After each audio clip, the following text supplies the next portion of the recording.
En primer lugar, bienvenidos a todos por acudir a esta conferencia. Ya hacía algún tiempo que desde la Asociación Jarife no hacíamos ningún acto cultural de este tipo. La verdad es que ya no iba tocando y la verdad es que el cuerpo nos pedía alguna actividad de esta índole. Como miembro de la directiva, me ha correspondido a mí esta noche no solamente el privilegio, para mí personalmente también el placer no ya de presentar, porque no necesita presentación, pero sí dar la introducción al ponente de la conferencia de esta noche, Juan Luis Navalmolero. Como todos saben, él no necesita mucha presentación, él es muy conocido en todas las facetas de nuestra vida local, como comerciante, como fundador y directivo de la Asociación Cultural Caipioni, colaborador de la Asociación Jarife, como cronista de la villa, que es la condición en la que trabaja esta noche, como ponente, como, en fin, una infinidad de facetas que lo convierte en un hombre absolutamente polifacético. Lo que se refiere a la actividad de esta noche, Juan Luis va a llevar a cabo lo que es la ponencia y me gustaría hacer dos incisos antes de que él comenzara. La primera es que al final de la exposición se abrirá un turno de intervenciones de preguntas por si alguien desea solicitar alguna información adicional. Si está en su mano, se ha comprometido amablemente a responder cualquier cuestión que esté relacionada y vinculada con el tema. Y la segunda es referiros que había dos, la segunda se me ha olvidado. Estábamos hablando de que habría un turno de preguntas y que no recuerdo, quería hacer dos intervenciones. Lo que sí, cuando hagamos el turno de preguntas, tenemos un micro disponible, dado que la sala tiene amplitud. Os rogaría que fuéramos con un cierto orden, pidiendo lo que son los micros, para que cuando vayamos a hacer alguna intervención, pues que todo el mundo pueda enterarse. Como ya os digo, el ponente no requiere de mayor presentación, así que directamente le cedo lo que es la palabra. Les presento pues Juan Luis Navalmolero.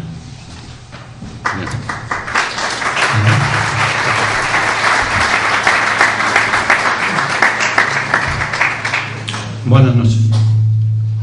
De nuevo me encuentro dando una conferencia de estas en las que yo me veo comprometido de la noche a la mañana. Entonces yo sabía que aquí la mayoría de la gente que iba a acudir son gente que están muy cerca del mundo de la pesca en corral, y es difícil explicarle y decirle cosas nuevas sobre los corrales de pesca. En un principio, cuando Mundi me pidió que hiciera esta conferencia, me la pidió hace ya tiempo, lo que pasa es que yo estoy siempre bastante ocupado, le dije, bueno, si doy una conferencia sobre los corrales, en un principio tendré que explicar un poquito qué son los corrales, porque todo el mundo tampoco, de los que iban a acudir, tiene un perfecto conocimiento de ellos. La mayoría habrán leído también el libro que yo escribí en el año 2003, pero claro, desde el año 2003 hasta ahora han pasado ya casi 9 años. ¿Y qué ocurre? Que los medios de comunicación desde 2003 hasta ahora se han expandido de una manera tal que cuando yo comencé en el 2003 a hablar sobre los corrales, mi libro fue pionero en el tema de la pesca del corral.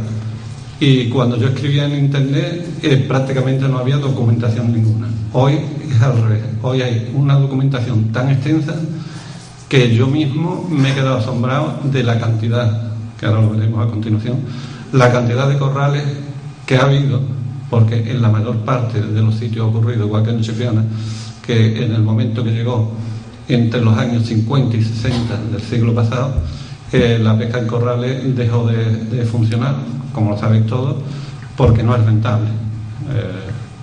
Los caladeros están totalmente agotados, entonces el pescado no llega a la costa. Bien, pues me dispongo a seguir lo que he escrito. Espero que os guste. Desde siempre, mi interés por los corrales de pesca fue una constante dentro de mi afición por los temas de Chipiona.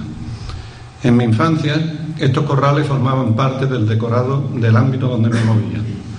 como el patio de mi casa, la calle donde jugaba, la playa, los cerros de arena, el colegio, etc.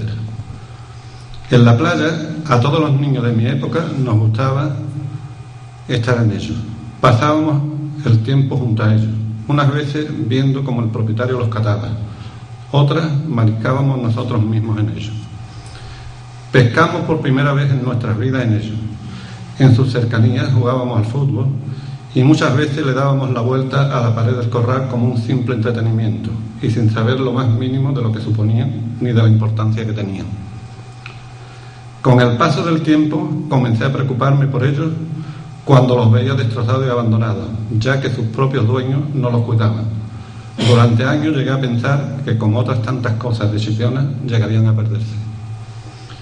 Después, con la lectura de un libro titulado Historia Sacra, escrita a mediados del siglo XVII por un fraile agustino chipionero llamado Diego Carmona Borges, me di cuenta de la importancia que estos corrales tuvieron en la antigüedad y lo que habían significado para Chipiona en el abastecimiento de pescado desde los inicios de su fundación en el año 1477, fecha en la que se reconoce a Chipiona como villa, aunque ya existían antes y su propiedad era de los señores feudales de la zona. Cuando comencé a interesarme por los documentos del Archivo Histórico Municipal de Chipiona, también pude comprobar lo que habían supuesto para nuestros antepasados estos corrales, que han estado presentes en la retina de todas las generaciones de chipioneros durante más de 7 siglos. Pensé, pocas cosas podemos decir en Chipiona que tengan más de 7 siglos. Me propuse entonces escribir algo sobre ello, un libro, del que esperaba resultase instructivo para los interesados en este tema, y con la finalidad de que adentrase a todos en el conocimiento de ellos y valoraran su importancia como modo de pesca ancestral, como arrecifes naturales, como parte importante del ecosistema marítimo de la zona. Esperaba aportar mi grano de arena en el interés que tenemos todos los chipioneros y muchos de nuestros visitantes para que nuestros corrales siguieran perdurando en el transcurso de los años venideros.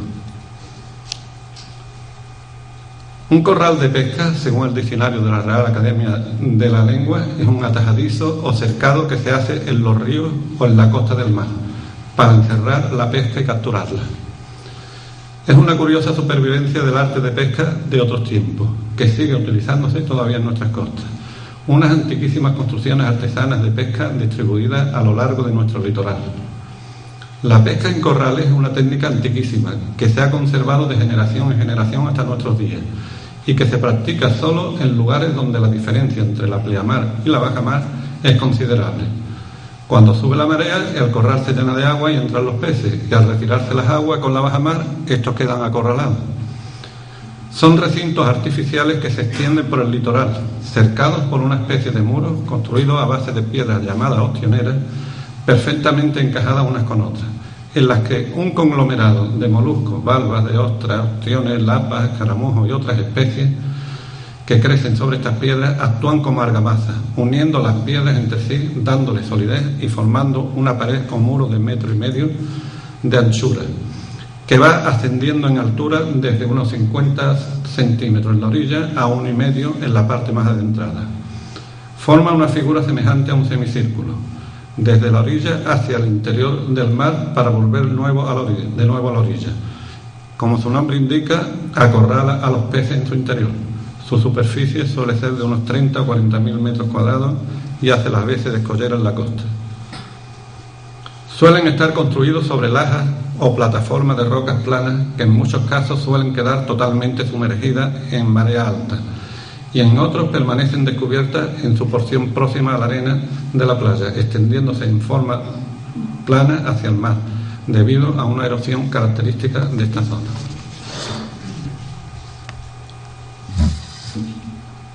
Las paredes que lo componen suelen estar fabricadas o levantadas con grandes piedras que forman la base y los laterales, y el interior está lleno de grava o cascotes de la misma playa, aunque hay otros que están hechos totalmente de piedras encajadas.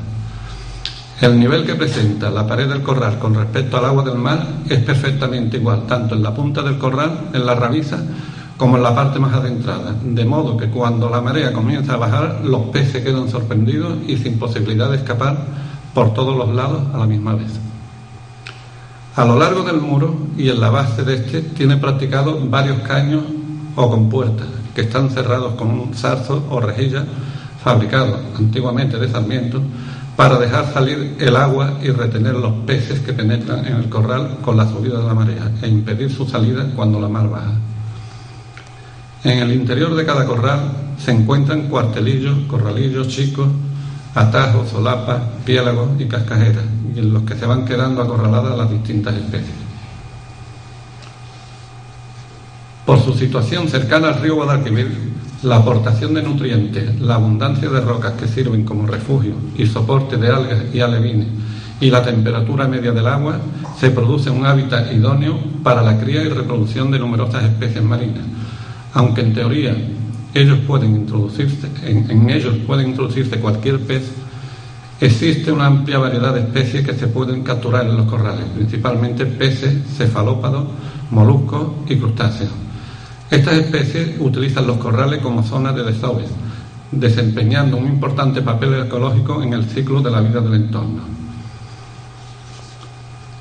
De su origen, unos dicen ser árabes. Otros autores remontan a la época romana, debido a la similitud de los utensilios empleados para llevar a cabo las capturas de los peces con armas que solían utilizar esta civilización. Pero ninguna de estas opciones está totalmente demostrada. No quiero decir con esto que estas civilizaciones no la utilizaran, sino que probablemente no fuesen los inventores de ellos, o al menos los primeros en utilizarlo. El origen árabe podríamos descartarlo fácilmente por dos motivos. Uno, que los pueblos árabes precisamente no han sido muy propicios para la pesca. Otro, que una vez conocida la existencia de corrales en la isla de Oléron, en Francia, con una similitud tal en su construcción como en los utensilios de pesca, parece poco probable que, no habiendo llegado la invasión árabe a estos lugares, se haya transmitido esta costumbre de pesca tan fielmente a tantos kilómetros de distancia. Con respecto a los romanos, la civilización romana nació y se desarrolló en el mar Mediterráneo, donde la diferencia entre la pleamar y la bajamar es prácticamente nula. Difícilmente podrían ser ellos. Digo difícilmente, no imposible. Los creadores de este sistema de pesca, a menos que pensemos de que esta diferencia mareal, los habitantes de esta zona no se hubiesen percatado y aprovechado, y si lo hicieran los romanos. Yo al menos no creo que fuese así.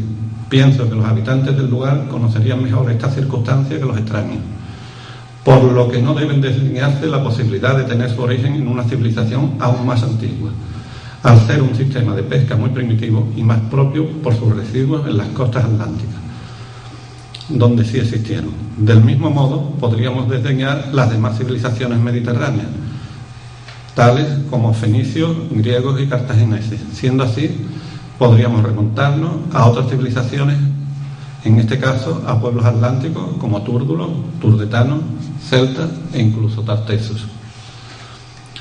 En mi opinión, los corrales de pesca pudieron ser motivados tal vez, y desde muy antiguo, por los charcos o pozos que quedaban en la playa al descubierto de las aguas con la bajamar, donde fortuitamente quedaban atrapados los peces, dando ocasión al hombre a coger los que se quedaban allí con salabre, con firga u otros procedimientos. Una manifestación del ingenio del hombre que ha ideado en estos corrales el modo de capturar los peces en tierra, sin red, sin anzuelo y sin ningún aparato, sin necesidad de exponer su vida en el mar, sino sencillamente coger los peces prácticamente en seco y a sus pies. Por lo tanto, un medio de pesca de los más primitivos que se conocen en todo el mundo. Dos cosas son imprescindibles para que surja este tipo de construcción tal y como los conocemos en Chipiona: la existencia de una cantera de piedra y una plataforma rocosa o de arcilla donde sustentar las paredes que conforman el corral. La cantera para surtir de piedra la construcción, de la que generalmente se utilizaban los restos de los cortes de estas canteras, y las plataformas para que la construcción fuese duradera, ya que, como todos sabemos, el nivel de la arena en la costa no es constante. Se producen subidas y bajadas y esta haría que no se sustentasen y las derribaría el mar constantemente. Si observamos nuestra costa, podemos ver que estas dos circunstancias se cumplen en ella. En la zona donde se encuentran los corrales de Montijo, La Longuera y los tres de la playa de las Canteras, estos corrales están sustentados y construidos sobre lajas de piedra resultantes de estas canteras de piedra. En la zona del paraje de la Cuba lo están sobre una plataforma de arcilla que posteriormente se ha petrificado al contacto del agua y el sol, adheriéndosele pequeñas piedras, cantos rodados, conchas, etc., que nos hacen parecer piedras tioneras, pero que no lo son. Todavía en esta zona el mar sigue comiendo el litoral. Podemos ver cómo estos fondos arcillosos se van convirtiendo en piedras, como hemos dicho anteriormente. Llegado aquí podemos preguntarnos, ¿por qué en la playa de Regla no ha habido nunca corrales? Pues el motivo es el antes expresado. No se sustentarían al ser un terreno arenoso. No pensemos que los antiguos habitantes de nuestro pueblo la dejaron para zona de baño como hoy la conocemos. El concepto de playa como lugar de ocio y baño que hoy tenemos no existía en estos siglos. El más próximo a la playa de Regla fue un corral llamado La Pavona, que aunque no tengo constancia de por qué desapareció, posiblemente fuese porque no estaba construido sobre una zona lo suficientemente rocosa o arcillosa, pues tampoco se tiene noticia de ningún intento de volverlo a restaurar después. Sin embargo, podemos hacernos la pregunta de revés: ¿por qué frente a la Cruz del Mar, entre el corral del Trapillo y el de La Longuera, no lo hubo, si el fondo es rocoso y reúne circunstancias y condiciones para haberlo hecho? La respuesta es que esta zona era la entrada o la puerta de la mar a Chipiona, donde partían los barcos y desembarcaban. Hacía las veces de puerto, no es otro el motivo. Perfectamente se podía haber unido el corral del Trapito con La Longuera y hubiese sido otro corral. De igual modo ocurría con el corral de la Canaleta del Diablo, en la zona de Camarón. Este corral, relativamente nuevo, se construyó en 1882, está hecho aprovechando una canaleta, de ahí su nombre, canaleta que existía entre los corrales de Camarón y Mariño, llamada Puerta de la Cuba, desde donde partían las embarcaciones de esta parte de la población, o tal vez los pobladores de Regla. Hay que tener presente que en estos tiempos Regla y Chipiona eran dos entes distintos y apartes uno del otro. Quien quisiese ir en barco a Regla a descargar mercancías no iba a venir al puerto de Chipiona para luego tener que ir andando y cargado con estas mercancías a Regla. Tenía su propio puerto. Desde tiempos muy antiguos tenemos noticias de que los arrecifes de la costa de Chipiona sirvieron de cantera de piedra. Ya el arqueólogo alemán Adolf Schulte, incansable buscador de la civilización tartésica, en su libro Tartesos, comenta que ya en la época romana las piedras ostioneras de Chipiona eran utilizadas como elementos de construcción. Dice que las piedras encontradas en los restos del poblado romano del Cerro del Trigo, en el coto de Doñana, son procedentes de Chipiona. En esta otra podemos ver cómo se hace la observación de que tras utilizar Salmedina como cantera de piedra, los mismos trabajadores advierten que a partir de entonces la roca queda sumergida en las pleamares. Nos está diciendo que anteriormente a esta obra que realizaron en la cantera de Salmedina no quedaba sumergida cuando subía la marea. Dice: paradas las obras de la muralla de Cádiz, Felipe II regresó al proyecto de las torres, recordando abruptamente al de Medina que de no terminarla en su plazo, donde y como se le había ordenado, ministros de la corona tomarían en mano los trabajos disparando unos costos que habría de pagar. No queriendo enterrar en las torres lo que no valían, el Guzmán amplió la plantilla. En Arenas Gordas reunió 143 peones dirigidos por el alarife Rodríguez Bustamante, contratado en Conil. Ganando tiempo se hicieron simultáneamente las torres del Loro, La Higuera, Carbonero, San Jacinto y en la Boca del Guadalquivir, que reemplazó a la del Modolón, levantada donde indicaron oficiales del rey. Los siguientes hicieron notar su autoridad haciéndole destruir para construir a escasos metros. Se sacó la piedra de los farallones del Espíritu Santo hasta que no lo permitió el agua. Obligado a cambiar de cantera, se encontró en la roca Salmedina, peñotes situados frente a Chipiona, que rebajada al término de los trabajos desaparecía a media marea. También sabemos por las actas capitulares del Ayuntamiento de Sanlúcar de Barrameda que el escollo de Salmedina sirvió durante bastantes años de cantera de piedra para las diferentes construcciones de esta zona. Basta con visitar la roca para poder ver aún los cortes que se le practicaron para extraer estas piedras. Una de estas actas dice: la mayoría de las piedras necesarias para empedrar los caminos se traían de las canteras de Salmedina en Chipiona. Y hay otra que dice: en 1534 el mercader sanluqueño Pedro de Medina vende al duque 9 barcadas de piedra procedentes de las canteras de Salmedina en Chipiona. Estas canteras de piedra, que en un principio comenzaron en Salmedina, conforme fueron pasando los años se iban retranqueando y trasladando hasta llegar a la actual playa de las Canteras, lugar del que hasta hace pocos años se seguía sacando piedras para la construcción de edificios y viviendas. Si nos fijamos bien, toda la plataforma que compone el fondo de los corrales de pesca de la playa de las Canteras está aún llena de señales evidentes de cortes circulares, rectangulares, cuadrados, etc., realizados todos por la mano del hombre. Esto es evidente y comprobable. Lo que no sabemos seguro es si los corrales son el producto del aprovechamiento de estas piedras de las canteras o existían antes de que se utilizara esta playa como cantera de piedra, o si tal vez estuvieran en un lugar más adentrado en el mar. No obstante, tenemos conocimiento de que en una ocasión en la que se abrió un portillo en el corral denominado Cabito o el Perro, la plataforma existente debajo de la pared de dicho corral, que forma la base de ella, según el dueño de este corral, se podía observar claramente las señales de los cortes de piedra de esta cantera.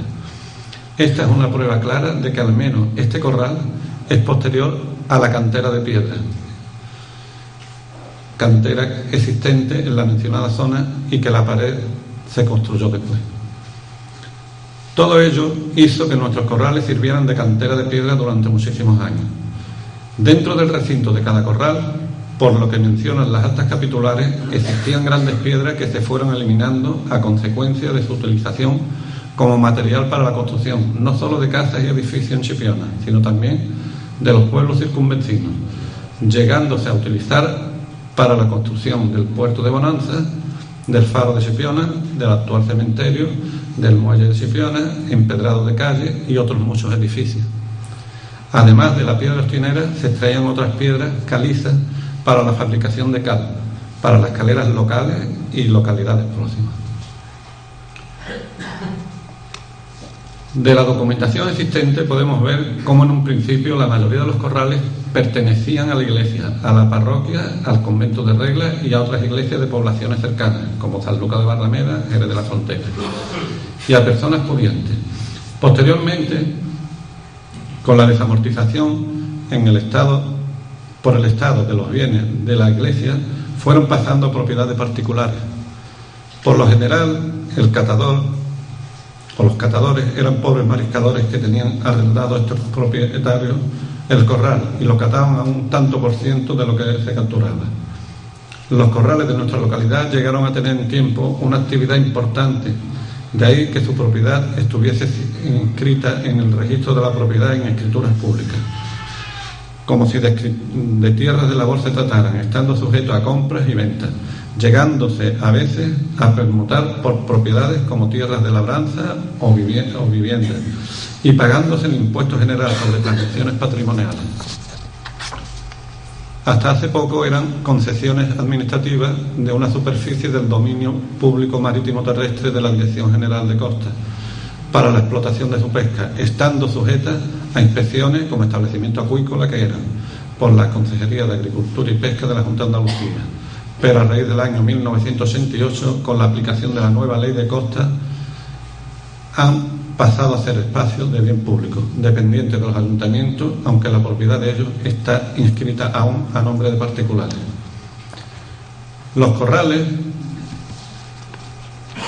estuvieron siempre denominados con un nombre propio, a veces referido al de su dueño, como el del Gallego, y otras las más al topónimo del lugar que ocupan o lindan, como la Cuba, la Longuera, el Perro, etc. Actualmente perduran en la playa del Muelle el de la Longuera, en la playa de Montijo, Corvina y Montijo. En la playa de las Canteras, Trapillo, Cabito y Nuevo. En la de Reglas de las Tres Piedras, Mariño, Canaleta, Chico y Hondo. Existieron otros como La Pavona, Camarón y La Cuba y el Bodión, que actualmente se encuentran deshecho. Los dos primeros estaban en la playa de Camarón, el tercero en la playa de La Cuba, a continuación del Hondo, y el cuarto poco después de la playa de las Tres Piedras. Por los nombres que recibieron en un principio, parece ser, y es lógico que así fuese, que los gallegos que llegaron junto con los castellanos en la repoblación de Chipiona debieron de tener un protagonismo especial en este arte de pesca, ya que no conocían, porque en su región existían también, ya que los nombres tales como el desaparecido Corral del Pelayo, la Longuera o Longueira, el Corral de Mariño, o como se llamaba antes uno de los corrales de Montijo, el Corral del Gallego, así nos lo hace suponer por sus raíces netamente gallegas. Son numerosísimos los documentos históricos que nos hacen mención de ello desde el siglo XIV a nuestros días. En 1751 existían en Chipiona 8 corrales, de los cuales 5 eran de propiedad eclesiástica, 4 del convento de Regla y 1 de la colegiata del Salvador de Jerez de la Frontera. El convento tenía cedido en arrendamiento 2 de ellos, al igual que el de la colegiata. Los otros 2 los explotaban directamente. Existían otros 2 de propiedad seglares y otros del que no se tiene noticia.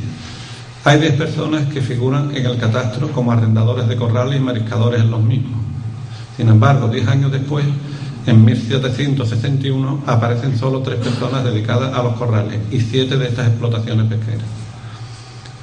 Vemos, por tanto, que estos corrales han tenido épocas en las que se le ha prestado más atención en su conservación y otras menos, ya que curiosamente en 1751 había un corral más que 10 años después. Después, en 1761, aunque hay que tener en cuenta que en este transcurso de tiempo se produjo el célebre maremoto de Lisboa de 1755, que con su ola o tsunami los devastó, lanzando las piedras de estos sobre la población, al igual que en la vecina San Lucas, donde destruyó 5 corrales y en Rota deshizo el puerto pesquero. De algunos corrales tenemos referencias de cuando fueron construidos, de otros las referencias son de tiempo inmemorial. Así, en el acta del 19 de noviembre de 1881 hay una comunicación del comandante de Marina en la que dice que don Francisco Florido Castro pide hacer un corral adosado de la propiedad llamado de Camarón. En este acta le dan permiso para hacerlo siempre que cumpla con la ley. Probablemente se refiere al corral llamado igualmente Camarón. En otra acta capitular de 1882, el comandante de Marina pide al ayuntamiento se le informe de la solicitud de don Manuel Reina Junquero para hacer un corral en el sitio denominado Punta de Montijo. De igual modo, este señor solicita más tarde, el 25 de marzo de 1882, hacer otro corral en el lugar denominado Canaleta del Diablo, entre el Hondo y el Chico, entre el Hondo Chico y Mariño. La diferencia de estas fechas existentes entre las donaciones de algunos corrales, 1399, y las solicitudes para construir los nuevos, 1863, nos lleva a pensar que no siempre han sido los mismos corrales los que han existido en Chipiona, ni la misma cantidad de ellos, ni siquiera han estado en los mismos lugares, pues posiblemente no pocas veces habían sido destrozados por la mar y luego construidos en el mismo lugar o en otro próximo o diferente, tal vez retranqueándose conforme el mar ha ido ganando terreno a la costa. Sanlúcar de Barrameda, Rota y Chipiona son los únicos lugares de la provincia y tal vez de España donde en la actualidad perviven estos corrales que se deben conservar como auténticas reliquias vivientes y el legado más importante de nuestros antepasados, significando a través de los tiempos la lucha de los habitantes de esta zona con un medio hostil como es el mar para la captura de distintas especies y a la vez la conservación del hábitat marino en todo su esplendor. Según Benigno Rodríguez Santamaría en su libro sobre las artes de pesca, escrito en 1923, los corrales los había de formas muy variadas, de figuras de herradura, forma circular, cuadrada, rectangular, de ángulo, y algunos muy caprichosos, en particular en el extranjero, que eran abundantísimos. Cuando leí esto del extranjero, que eran abundantísimos, ahora a continuación vamos a ver que llevaba razón ya en 1923 la cantidad de corrales que había en el extranjero. También menciona que había rincones de los puertos en donde ponen los corrales tan solo por temporada, otros que los forman solo de momento y otros en los que tienen fijos todo el año. Algunos le llaman encañizadas. Continúa diciendo que había observado principalmente 4 clases de ellos. Primera, los de piedra. Segunda, los de postes de hierro o de cemento. Tercero, los de varas y cañas. Cuarto, los que tan solo emplean la red. Se tiene noticia de que en el litoral gaditano hubo corrales con red o con ramaje, que se mudaban de emplazamiento según conveniencia y según las mareas. En lo referente a los corrales construidos a base de piedra, hay referencia de que existieron también en Cádiz, Puerto de Santa María, entre La Calita y Fuerte Ciudad, en la costa onubense, en Canarias, en el norte de África. No obstante, los hubo en todo el litoral atlántico, pues se tiene noticia de ellos en Aveira, Portugal, y el litoral atlántico francés, donde todavía siguen existiendo. En la primavera de 1997 nos llegaron noticias a través de la emisora de radio Chipiona FM de la existencia de este tipo de construcciones en Francia, concretamente en la isla d'Oléron, con una similitud asombrosa con los nuestros.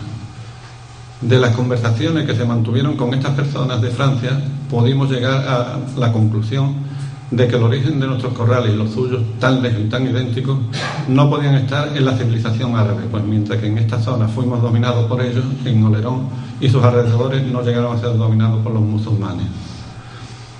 El contacto con estas personas de Francia nos ha desvelado la existencia de corrales de pesca en el Golfo Pérsico, en Bahrein, donde se utilizan para formar la pared del corral unas rejillas metálicas.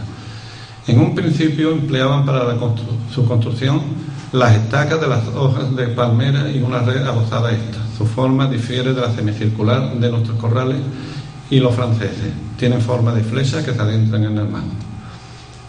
También se tiene noticia de la existencia de corrales de pesca en Chiloé, Chile, Puerto Rico, en el mar de las Bisayas, en las islas Filipinas. Al parecer su procedencia, decía yo entonces, cuando escribí el libro, llegaron allí exportados por los españoles cuando la conquista de Filipinas.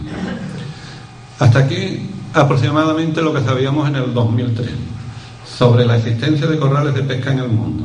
Pero los medios de información, como dije antes, Internet, han hecho posible que en estos años se nos hayan desvelado la existencia de ellos en muchos lugares más, y que nos hace pensar que los corrales de pesca marinos se encuentran en las tradiciones culturales de la mayor parte de los pueblos litorales del mundo, involucrando a naciones que van desde los extremos árticos hasta los canales subantárticos del extremo sur de América y alrededor del Ecuador, incluyendo zonas lluviosas y áridas por igual. Siempre se encuentran asociados a poblaciones que habitan regiones costeras, grupos que los han sabido adaptar a su forma de vida, tanto en estrategias nómadas de caza y recolección o como sociedades complejas.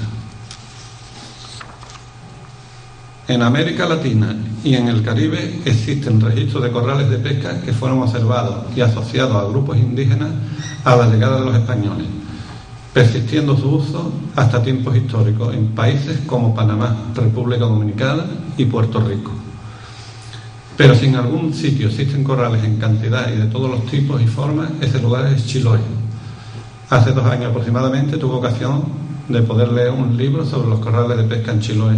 Sus autores, Ricardo Álvarez, Doina Munita, Janés Frede y Carlos Rodríguez, me hicieron ver la cantidad de corrales que existen ya no solamente en Chiloé, sino que en su libro nos hablan de la investigación que ellos han hecho en todo el mundo, y es asombrosa la cantidad de corrales. Los corrales de piedra de la isla de Chiloé son de 2 tipos. Los hay simples, de muros realizados con canto rodado, una técnica que requiere un constante mantenimiento de estos muros, pues las mareas remueven estas piedras que están sueltas, dispersando y derribándolas. Un sistema más primitivo aún que los de Chipiona, pues los de Chipiona, como sabemos, están unidos con los ostiones, todo el conglomerado de moluscos que hacen que se haga un bloque. Sin embargo, estos son piedras, cantos rodados que están sueltos, y cada vez que llega una marea, los indígenas vuelven a colocarlos. Los hay también compuestos, de doble pared de rocas grandes y el espacio de dentro relleno de guijarros costeros, y de muros mixtos, muros de guijarros generalmente cortos y varas trenzadas con ramajes y tarajes. El estudio que se hace en este libro sobre los corrales de pesca en todo el mundo nos desvela la existencia de ellos en muchos lugares que hasta la fecha desconocíamos, y nos habla de la antigüedad y posible origen de ellos, de modo tal que nos informa y reafirma nuestra tesis de que son un sistema de pesca ancestral. Los corrales marinos los hay también de ríos y de lagos. Tanto de rocas como de varas trenzadas son abundantes en la costa pacífica y atlántica de los Estados Unidos y Canadá, así como en Alaska, y fueron utilizados desde tiempos precolombinos hasta momentos históricos recientes, orientados principalmente a la captura de salmones y sardinas, desarrollándose estructuras complejas con apoyo de artefactos adicionales como nazas, trampas y compuertas, que impedían que los peces retornasen contracorriente. Se ha registrado el hallazgo de un corral de varas trenzadas y bases de piedra sobre sustrato fangoso hallado en Saint Laurent, en Ontario, con más de 4.500 años de antigüedad. Según el registro etnohistórico, la utilización de corrales por parte de las llamadas primeras naciones fue constante hasta el siglo XVI, coincidiendo con la llegada europea y persistiendo parcialmente tanto entre grupos indígenas como angloamericanos, hasta entrado el siglo XIX. Hoy en día, y en forma reducida, algunas agrupaciones indígenas y personas no indígenas siguen practicando este sistema de pesca, principalmente en ambientes fluviales y vinculados a la migración del salmón. En el Reino Unido se han hallado corrales de roca y varas de hasta 1000 años de antigüedad. En New Ferry, norte de Irlanda, y en Dinamarca existen corrales de pesca fechados de aproximadamente 7000 años, los que están actualmente sumergidos a varios metros de profundidad con respecto a las costas actuales, demostrando que en Europa la pesca con corrales posee una larga tradición en el tiempo. En España tenemos noticias similares a estas. En Barbate, donde según algunos autores existen corrales de pesca sumergidos también cercanos a la costa. También existieron corrales de pesca en Japón, con fechados superiores a 4.500 años de antigüedad, quedando actualmente en uso algunas lagunas coralinas para tal propósito en la localidad de Okinawa. Asimismo, fueron abundantes en el sur y norte de Asia, incluyendo Rusia. En Australia y el enorme arco de las islas del Pacífico, la existencia de corrales de pesca marinos es conocida desde tiempos anteriores a la llegada europea, con antigüedades de más de 4.000 años en el primer caso e importantes concentraciones de estructuras aún activas, por ejemplo, en el archipiélago de Filipinas. Finalmente, hay referencia del uso de corrales de pesca arqueológicos en la costa de Sudáfrica, donde viajeros y colonos ingleses advirtieron las similitudes que existían entre las estructuras existentes en su país natal y las construidas por los aborígenes africanos. Todo lo anteriormente expuesto da cuenta de una forma de adquisición de alimentos de carácter mundial, en estrecha relación con los ambientes litorales. Esta masificación de la técnica de pesca con corrales podría tener explicación a través de la transmisión cultural de los pueblos, y a la vez simultáneamente por un aparecimiento independiente de unos de otros, a partir de una experimentación y utilización recurrente de pozos y charcas naturales, que luego irían modificándose hasta el desarrollo de estas estructuras artificiales que son los corrales de pesca. Hasta aquí lo que tenía preparado para contaros, pero una vez que terminé de montar este PowerPoint que estáis viendo, ahora Jesús le va a dar a la siguiente imagen y vais a ver de que en todos los tiempos la gente ha querido aprovechar al máximo lo que es la costa. No solamente ha sido últimamente lo que ocurrió con los molinos. Aquí vemos cómo en el año 1965, 66, 67 aproximadamente se intentó de hacer una urbanización dentro de lo que es el corral de la Cuba, que está actualmente destruido. Se quiso hacer esa urbanización que estáis viendo. En mi opinión, menos mal que no se llegó a cabo ese proyecto, porque, bueno, en aquel tiempo quizá Costa no hubiese sido tan delicada como hoy y lo hubiese permitido, pero vamos, a mí me hubiese dolido bastante que eso se hubiese llevado a cabo. Nada más, muchas gracias.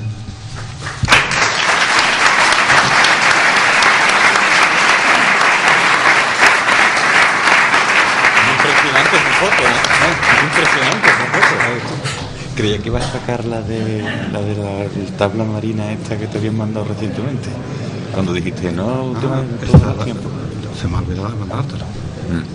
Bien, como dije al inicio, a continuación, si alguno de los presentes tiene alguna consulta, alguna pregunta que quisiera hacerle al ponente, pues le invito a que levante la mano, nos acercamos el micro y, por supuesto, dentro de las posibilidades, pues se le atenderá en consecuencia.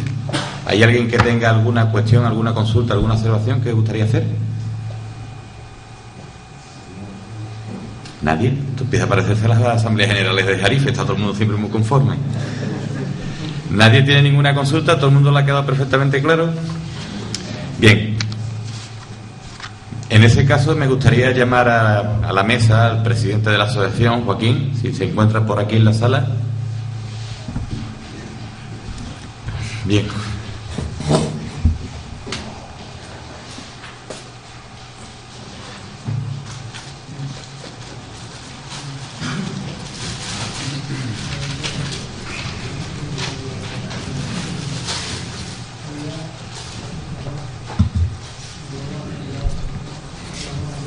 Verán ustedes, Juan Luis, desde hace mucho tiempo, prácticamente desde que Jarife nació e incluso antes, siempre ha sido para nosotros no solo una fuente de apoyo en cuanto a lo que ha sido prestarnos gran parte del bagaje de conocimientos que la atesora, sino también fuente de inspiración a la hora de afrontar algunos proyectos que a nosotros nos han parecido en ocasiones colosales o difíciles de afrontar, y que él, con su ánimo, con su apoyo, con su consejo, pues la verdad es que nos ha hecho siempre un favor enorme.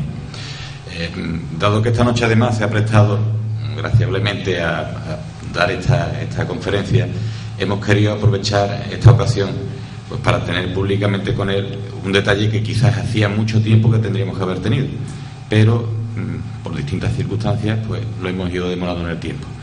Como consecuencia de ello, hemos pensado que esta era la noche idónea para tener ese reconocimiento, y ahora nuestro presidente, Joaquín, va a hacer la entrega de este pequeño detalle.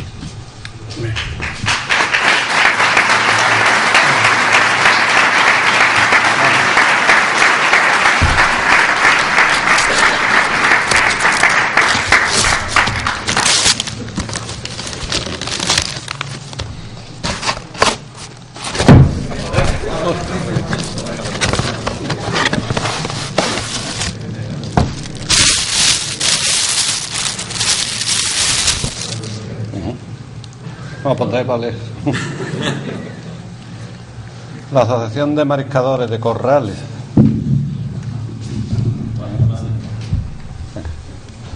La Asociación de Mariscadores de Corrales Jarife a Juan Luis Navarro, como reconocimiento a su constante colaboración y asesoramiento con ocasión de la exposición de su ponencia Los orígenes de los corrales de pesca, Chipiona, 4 de noviembre de 2011.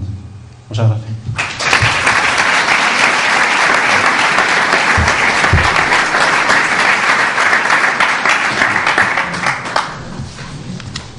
Bien, ya para terminar, concluido el acto, supongo que a estas alturas Chipiona es un pueblo muy pequeño, ya él lo sabrá, si no, espero tener la oportunidad de dar la sorpresa.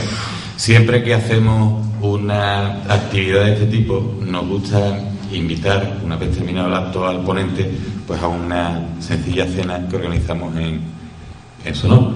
Ya los que sois miembros de la asociación, en la carta, que por cierto no la has recibido porque yo no te la he mandado para que tú no lo supieras. Has un chulato, ¿no? Yo lo sabía, este pueblo es muy chico. Cuando terminemos lo que es el acto en sí, pasaremos a lo que es la sede, donde vamos a tener una pequeña cena. Ya se le ha dicho a todos los socios, vuelvo a hacer hincapié en ello porque hay gente que no son socios y que no lo saben. En esa cena está abierta las puertas a todas las personas que quieran acompañar a Juan Luis y que quieran hacer participar en el evento, haciendo lo que es el abono del cubierto en consecuencia. Simplemente, una vez más, daros las gracias por vuestra presencia. La verdad es que después de las últimas actividades que hemos realizado y que han tenido un escaso seguimiento, ver esta sala llena, a mí particularmente me ha servido de acicate para poner en marcha otras actividades, y la verdad es que nos hemos basado en gran medida en el nombre de Juan Luis, en su experiencia, en su bagaje y en el atractivo que suponen siempre todas sus actuaciones para que esto funcionara. Sin nada más, lo dicho, daros las gracias por vuestra presencia y esperamos contar con vosotros en futuras ocasiones que no debieran tardar tanto como la última vez. Si tú tienes algo más que añadir. Sí, quería más que añadir, aprovechar la ocasión del micrófono.